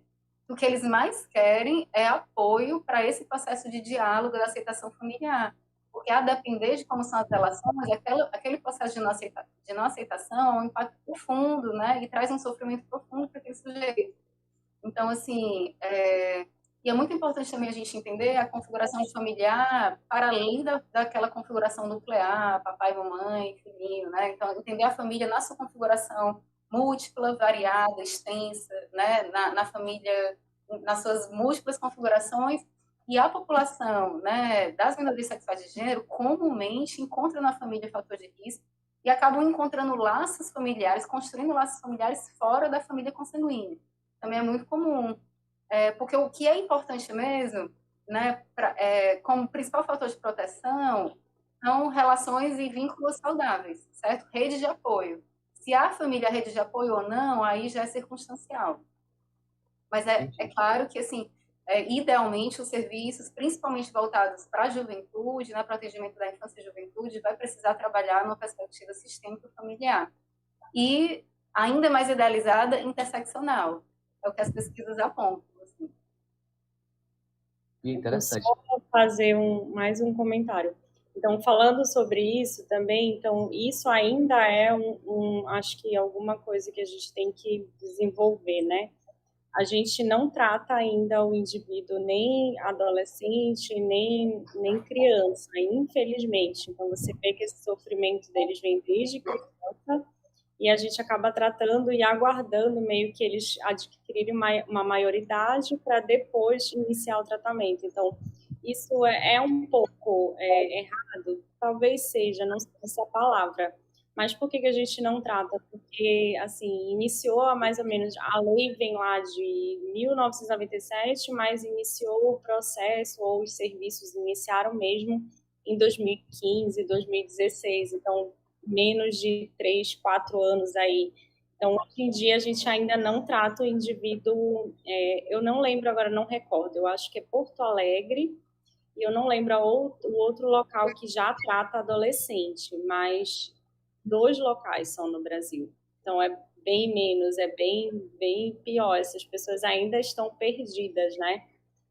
No meu consultório também é todos acima de 18, 20 anos. Não cheguei a ter nenhuma busca ainda de nem criança nem adolescente, mas eu acredito que seja por conta ainda dessa questão de ainda ter uma barreira aí, né? Mas você vê, até no Fantástico aparece, quando aparece uma criança, é de fora, é americano, tudo, não é brasileiro. Infelizmente. A Beatriz falou aí, achei interessante isso aí. Já peguei o link aqui, o fio da meada, e já vai servir para a proposta aqui, porque ela disse que a gente tem pouco estudo acadêmico no Brasil sobre o tema, né?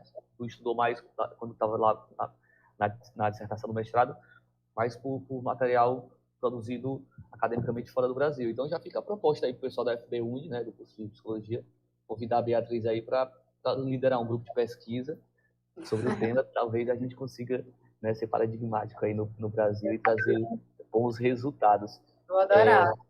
Já tô aqui à disposição. Pessoal, eu acho que essa pergunta vai mais direcionada para a Beatriz, mas isso, por favor, fique inteiramente à vontade. O Océlio... Um questionamento, assim, que eu queria que vocês pontuassem, porque eu acho que essa parte é mais jurídica. Hoje em dia, eles têm alguma dificuldade ainda de troca de nome, né? Troca dos documentos. Ela colocou até na apresentação dela. Eu até consultei uma amiga que é dessa parte, e aí ela me falou que não é tão difícil, mas que hoje em dia, por quê? Às vezes, o que hoje a gente tem principalmente na sociedade de endocrinologia, você tem tipo uma cartilha ali para como ser tratado, porque a primeira coisa é o nome. Imagina você chegar numa consulta médica, alguém lá numa tela de espera, chamar lá o nome da pessoa e se levantar uma pessoa do outro sexo. Então, é a primeira coisa que eles pedem para que você coloque o nome social, né, o nome que a pessoa se adequa.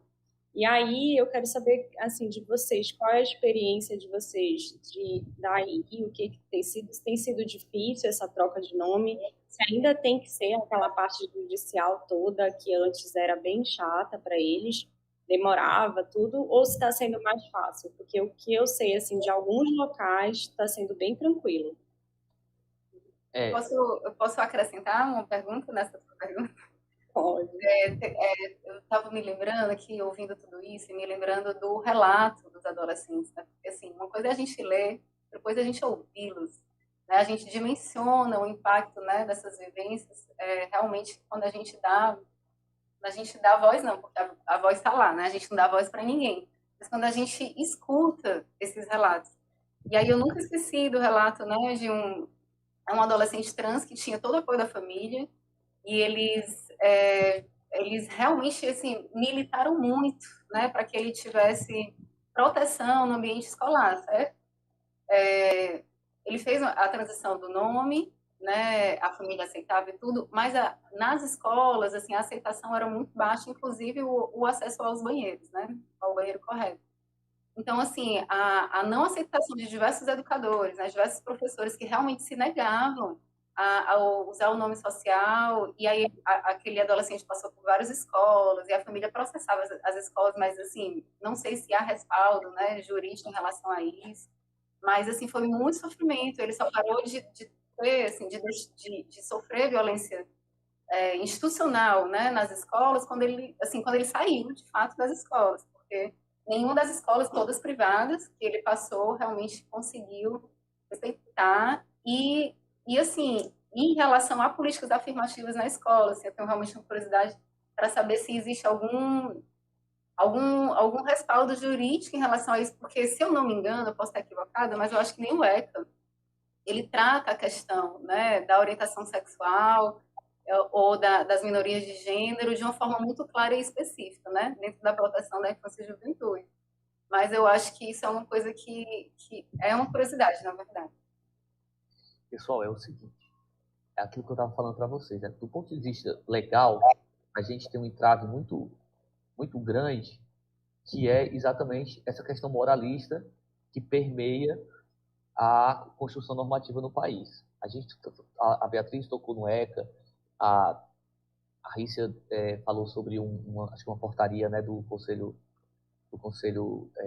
Federal de Medicina, e a gente está falando aqui portanto, de estatutos, né, ou seja, enfim, veículos legislativos federais e que, portanto, eles acabam enfrentando a mesma barreira que enfrentou, por exemplo, a lei que aprovou o feminicídio. A gente já tem regulamentação nesse sentido. Essa possibilidade da modificação de nome, né, da mudança dos documentos, ela já não é mais sequer jurídica, ou seja, você já não precisa mais buscar o judiciário para ser possibilitada essas modificações. Isso pode ser feito nos próprios cartórios, né, de forma administrativa, ou seja, de fato o acesso ele não é mais tão difícil.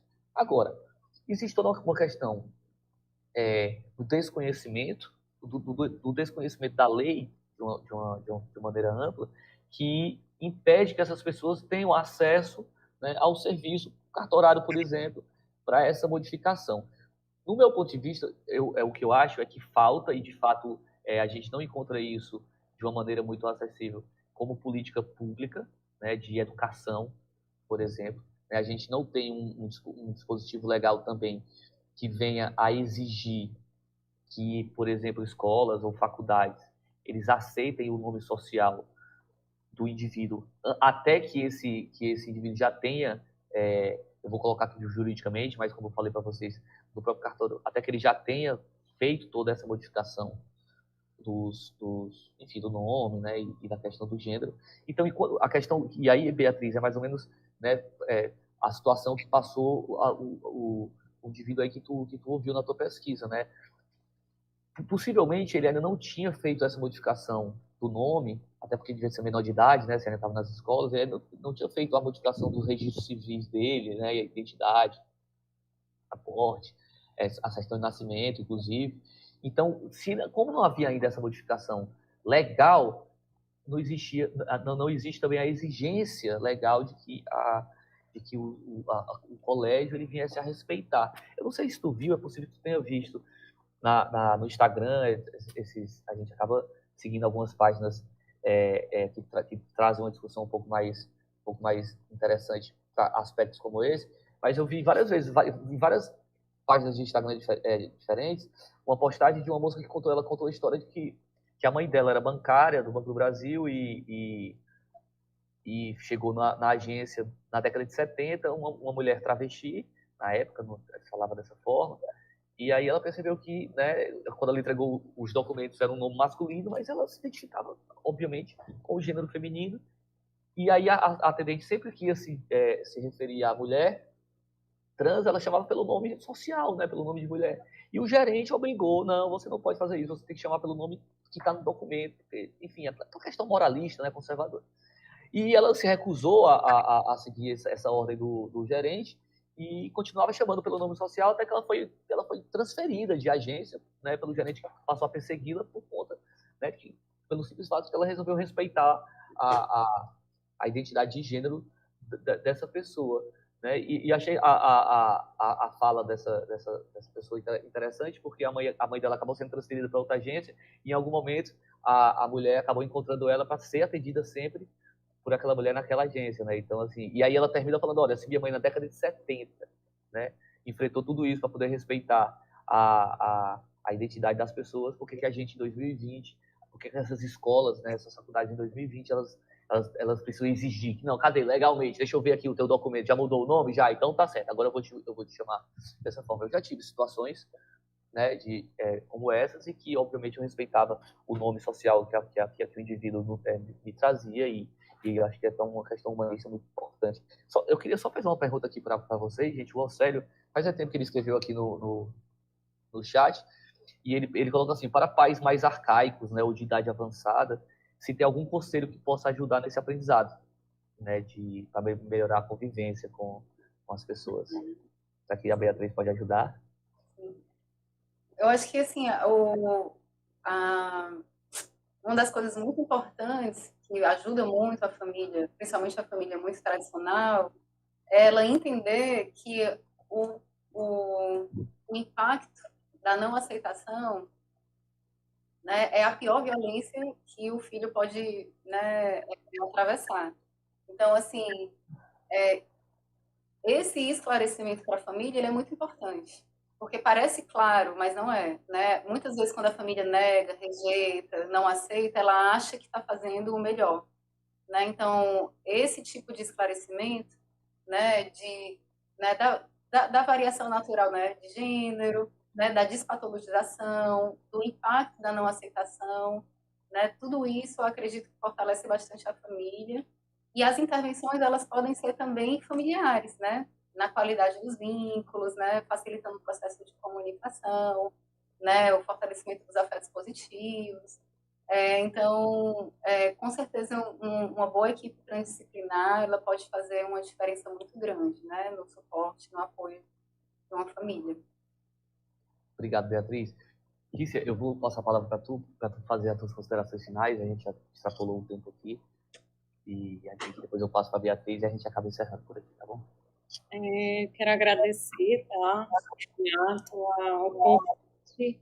É sempre muito importante a gente gerar discussões relacionadas ao processo de transexualização e dos indivíduos trans no geral, que eu acredito que a mudança do entendimento e conhecimento sobre o assunto leva as pessoas a encararem isso com mais naturalidade. Essa questão também das pessoas entenderem, eu acho que é um pouco falta de informação. Quanto mais informação a gente vai adquirindo e ver qual que são os benefícios que a maioria desses indivíduos adquirem após o início do tratamento, e o mais importante, eles estão sendo assistidos. Há anos atrás, eles faziam por conta própria isso. A gente cansou de ver pessoas que faziam porque queriam e faziam de forma errada, né? Como se uma automedicação. Então, quanto mais acesso esse indivíduo tem, quanto mais apoio a própria família para entender o que é o processo, você não vai fazer nenhum tipo de atrocidade, você está tratando a pessoa para levar, no final, a um bem-estar, né? Tanto social quanto familiar, enfim. Aquela pessoa ela vai conseguir chegar no objetivo dela, que é se enxergar no corpo que ela, infelizmente, não nasceu, mas que ela vai adquirir com o tempo. Então, acho que fica essa mensagem final aqui. Conhecimento, eu acho que é o que a gente tira de proveito no final, entender o processo para começar a tirar os mitos, desmitificar e acabar não levando ao preconceito, né? Nem de tratamento, nem enfim, de acompanhamento também. Obrigado, Riz. Quero te agradecer, tá? Beatriz, pode fazer suas considerações. Então, eu queria, na verdade, agradecer muito, né, pelo espaço e louvar mesmo a iniciativa, né, desse debate, desse espaço de discussão, esclarecimento, informação, né, multidisciplinar. A gente precisa muito, porque isso daqui, para mim, é, sobretudo, uma luta pela diminuição da opressão, né, pela a legitimidade de todas as formas de existência, né, pela valorização das nossas diferenças, da multiplicidade, né, que é a existência, né, dos seres humanos. Quando a gente fala em minoria sexual de gênero, a gente não está falando de quantitativo, não, a gente está falando de acesso à oportunidade mesmo, né, a diferenças, né, que essas pessoas têm de tratamento e de oportunidade dentro da cultura. Então, é uma luta pela existência, pela legitimação da existência, das pessoas poderem amar e se apresentarem socialmente como desejarem, e não serem agredidas nem mortas por isso. Então, assim, é disso que se trata. Então, isso é muito sério, isso é muito grave, né? E muito pouco debatido. Então, parabéns, né, pelo espaço que a universidade abriu, né, professor Renato, iniciativa muito importante. Só agradeço. Parabéns pelo evento. Obrigado, Beatriz. Eu quero parabenizar, primeiramente, a professora Renata Neres, que é a organizadora da Semana do Direito, que é uma pessoa do coração desse tamanho, né, que pensa esse tipo de debate sempre, né? A professora Lídia Valéria também, que está sempre trazendo para a gente, e lá no Espaço da Palavra, nos encontros que temos quinzenalmente na faculdade, sempre temas parecidos, porque quando a Renata me chamou, Renato, ela me ligou, vamos pensar alguma coisa para a Semana do Direito, me ajuda aí, vamos tentar criar uma mesa bacana. A primeira coisa que eu lembrei foi porque eu conheço a Beatriz bem aqui de Fortaleza já há algum tempo, e a gente sempre conversava bastante sobre o tema, né? E até porque foi o objeto de pesquisa dela, e sempre que a gente estava conversando sobre o tema, eu pensava numa possibilidade de conseguir encaixar essa discussão num ambiente como esse. E a Rícia também foi a mesma coisa. Em Belém, a gente conversando uma vez, sentado, batendo papo, trocando ideia, assistindo um jogo de futebol, não foi, Rícia? E ela me falou que trabalhava na área e que eu já pensei, e aí eu falei para ela, Rícia, a primeira oportunidade que eu tiver, eu vou te levar lá para a faculdade para a gente discutir e debater isso aí. Aí quando a Renata esse ano me procurou pedindo para a gente pensar alguma coisa para a Semana do Direito, eu falei, não, já sei. Né? Na mesma hora eu lembrei de vocês duas, né? E é exatamente isso que a Rícia falou, a necessidade tu falou em educação, né? E é isso mesmo. A gente precisa trazer esse debate, levantar a bola desse debate. Esse debate tem que estar na ordem do dia. E quanto mais as pessoas ouvirem falar sobre o tema, quanto mais as pessoas passarem a discutir o tema, né, e aprender sobre o tema, a gente vai conseguir derrubar essa barreira do preconceito, e essa barreira do preconceito que mata, como a Beatriz falou, né, são pessoas que são agredidas, se não são agredidas fisicamente, elas são agredidas psicologicamente diariamente pelo simples fato de serem quem elas são. Né? Então, a gente precisa colocar os holofotes do respeito, os holofotes do amor, acima de tudo, né? De um amor fraterno para essa discussão, porque é ela que vai fazer a mudança, aquele trabalho de formiguinha mesmo, mas é isso que vai fazer o mundo mudar e vai ser um mundo melhor, né? Apesar dos pesares. Pessoal, eu quero agradecer bastante a Beatriz. Bia, brigadão, muito bom te ver aqui. Kícia, mesma coisa, cara, foi brilhante aqui o nosso bate-papo. Aprendi bastante, eu tenho certeza que o pessoal que assistiu aqui tivemos picos bem altos até de audiência, né, para os padrões. E quero mais uma vez agradecer a Renata Neres pelo convite, ao pessoal da técnica aí da FBTV, né, que estava aqui por trás, dando todo o suporte necessário. E eu vou me despedir por aqui, encerrar por aqui esse debate de hoje, pessoal. Espero que a gente possa voltar a essa discussão, espero que a Bia volte aqui com esse grupo de pesquisa que a gente vai estar propondo lá pela faculdade, para a gente ter uma pesquisa nacional sobre o tema, né, que possa ser paradigmático. Pessoal, tchau, tchau, boa noite e até a próxima.